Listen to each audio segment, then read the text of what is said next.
It is Monday, October 26th. Hope you guys had a good weekend. Brr, man, it's a cold, rainy fall. Brr. Hopefully it clears up soon, but it looks like it's supposed to be wet all week long. Anyway, guys, it's testing week. If you have the minimum number of classes, 30 classes, minimum number is 30 classes, and you have the minimum amount of time at White Belt, 3 months, and you know all of your curriculum, you are eligible to sign up for a test. Testing is done online, so go to our app, click on the event, it's called Belt Testing, and then click on the image and sign up for your test. If you graduate, or if you pass your test, you'll graduate this Friday. We're actually going to let you guys onto the mat for the graduation. Parents or in family will stay in the lobby.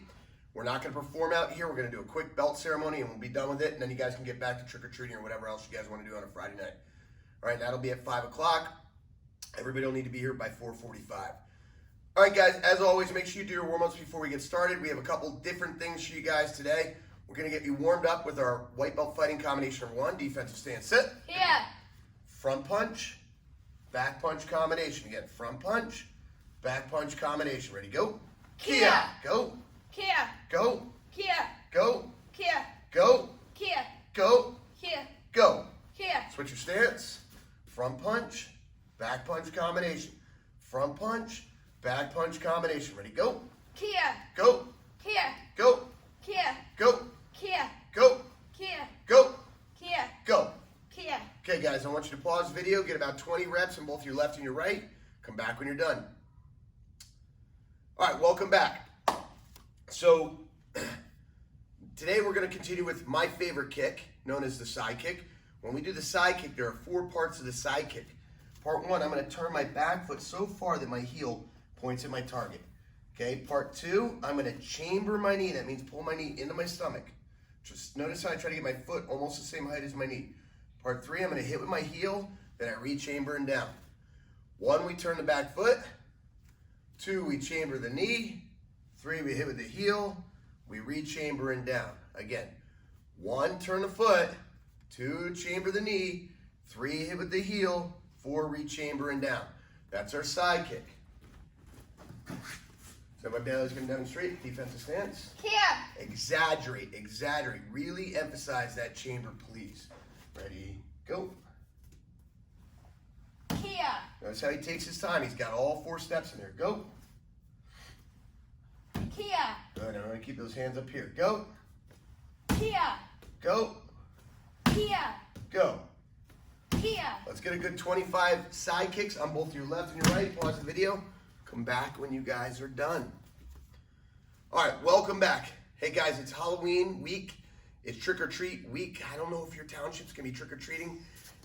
We're in a brand new kind of crazy time with trick-or-treat going on during COVID and all that stuff. I don't know how I feel about trick-or-treating. So we're gonna leave that up to mom and dad or to you if you guys feel that trick-or-treat is appropriate during COVID. I know that if we're really trying to limit how much contact we have with other things, I don't know that reaching our hands into a basket of candy is the greatest idea. But that's not my call. What I am going to talk to you about is our trick-or-treat safety tips today. I'm going to talk about them all week long. Number 1, if you are going trick-or-treat, guys, you must trick-or-treat with a grown-up, okay? If you're an adult there and we're talking to adult students and you have kids, guys, listen to this. If children feel that they're of the age that it's appropriate to go trick-or-treating, then you are of the age that you need to be with an adult. That's right. Nobody that trick-or-treats should be trick-or-treating without a grown-up. If you think that you're young enough to trick-or-treat, if you think it's appropriate to walk to strangers' houses and ask them for candy, then you're young enough that you need to be escorted by a grown-up, okay?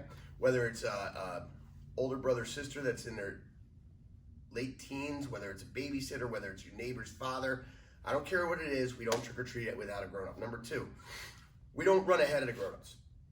I know the grown-ups are really pokey sometimes, especially mom and dad. They might be staring at their phone, checking the sports scores, or texting their friends saying, oh my goodness gracious, where are you? Let's try to hook up.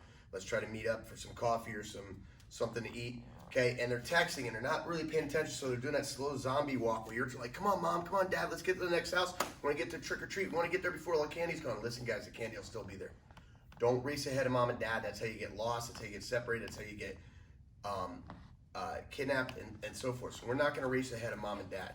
Number 3, there's no crossing the street without mom and dad. That's super important. You don't cross the street without mom or dad or whoever's watching you guys. There's lots of cars flying around, lots of you little goblins out there. You don't need to be getting hit by a car. So we're walking across the street with mom and dad. Don't race ahead, okay? Finally, we don't go in anybody's houses, no matter what. It doesn't matter who they are. It doesn't matter if they invite you in. We don't go inside the houses. If they're providing treats for trick-or-treat, treats are going to be brought to you. We don't go in any houses, okay? Last rule I want to give you guys, and this is a very important rule, and I think it really applies today with COVID and everything. So no matter how hungry you get on your trick-or-treat trip at Travels, no matter how much of an appetite you work up, there's no eating any of the candy at all until you get home and mom and dad get a chance to check through the candy. They need to check the candy to make sure it's safe for you to eat, to make sure they feel it's safe for you to eat. They're checking for things like razors and poison and opened candy and spoiled food and maybe something that you're allergic to, okay? Plus mom and dad need a chance to pick out the favorite pieces that they want to eat. So there's no racing ahead, okay, or to eat that candy. There's no sneaking a piece of Tootsie Roll while you're walking. You wait until you get home and let mom and dad check it out. All right, guys, if you're gonna be trick-or-treating this week, have a lot of, be safe, have a lot of fun. Wear your mask, underneath your mask, and all that good stuff. All right, I'm gonna talk about trick-or-treat tips a lot this week, but for now, we're gonna get back to training. So today, we're gonna be learning about grappling positions. Grappling is when we're hands-on with each other. We can be grappling standing up. This is grappling once we're hands-on with each other, but generally when I refer to grappling, we're gonna be talking about being on the ground. So the first thing we need to know is the first grappling position right here, okay? I have my back turned to Senpai Bailey, okay? Sit up.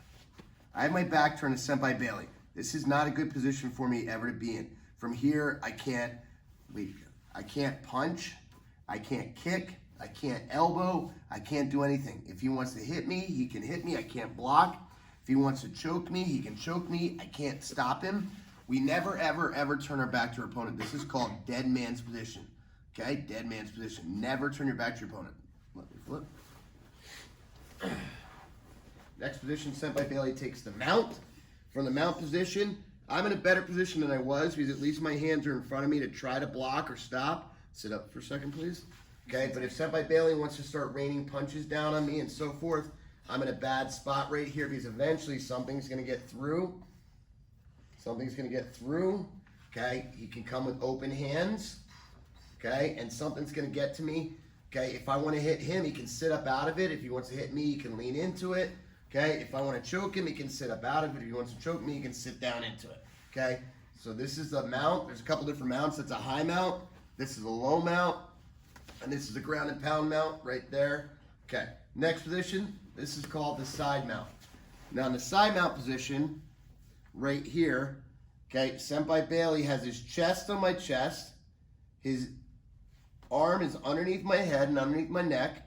Okay, his knees are pulled into my hip and as close to my ear as he can get it. Okay, and he's got his weight down on me and his knees are spread wide. Let's turn to the side here. So you can see he has his knees wide. Bring them together and show your butt gets high. Bring them together. You don't want to be in this position here. You don't have as much balance. You took the weight off the opponent. Come back down. Okay, so he's nice and low. This is called side mount or side control. Okay, again, see how he's underneath my head? He's also underneath this arm. It's called a far side underhook. Lift your head so they can see. It's a far side underhook, and he's got his hands in what we call a gable grip. Okay, I'll show you that in a second. Okay, this is called side mount or side control. Person on top is in control. Okay, let go. Last position, this is going to be the guard. When Senpai Bailey does the guard, he throws his legs around my waist. Just like that, he crosses them behind my back. Just like that. Now, I don't want to lay down inside the guard so he can hit me. I'm going to sit up. I'm going to put my hands right here on his hips. But Senpai Bailey has control. If he wants to hit me, he pulls with his legs and he can start hitting me. If I try to hit him, he extends his hips and gets me away from him. If he wants to choke me, he pulls me in. Does a choke. That's not a choke. What kind of choke do you have? There you go. Okay. If I try to choke him, he can extend out. He can do arm bars from here. Okay. Good. Boom. Okay. So the bottom is a controlled position. Okay. Let's review that. Now I'm going to demonstrate. Okay. Lay on your stomach, please, Senpai Bailey. Okay, so this position right here, this is called dead man's position. You never, ever, ever want to be here. Ow. I can tickle them. Okay, flip over. So top has control there. This is called the mount. Okay, again, top is in control here. Okay, this is called the side mount. I'm underneath his neck and I'm underneath this arm. My chest is on his chest. My knees are spread wide. My butt and hips are low. Okay, last position for today.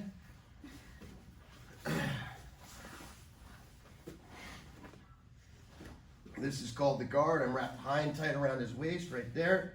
Okay, and he's gonna posture up. His hands are right there. Okay, turn that to the side so they can see. See how he has his knees wide and he postures up, and I'm high and tight around his waist. That's called the guard. The bottom's in control here. Okay, all right, guys. That's your class for today. Thanks for training hard. Thanks for being Lima Strong. Let's be safe out there this Halloween. We'll see you online and we'll see you on the mat. Oos.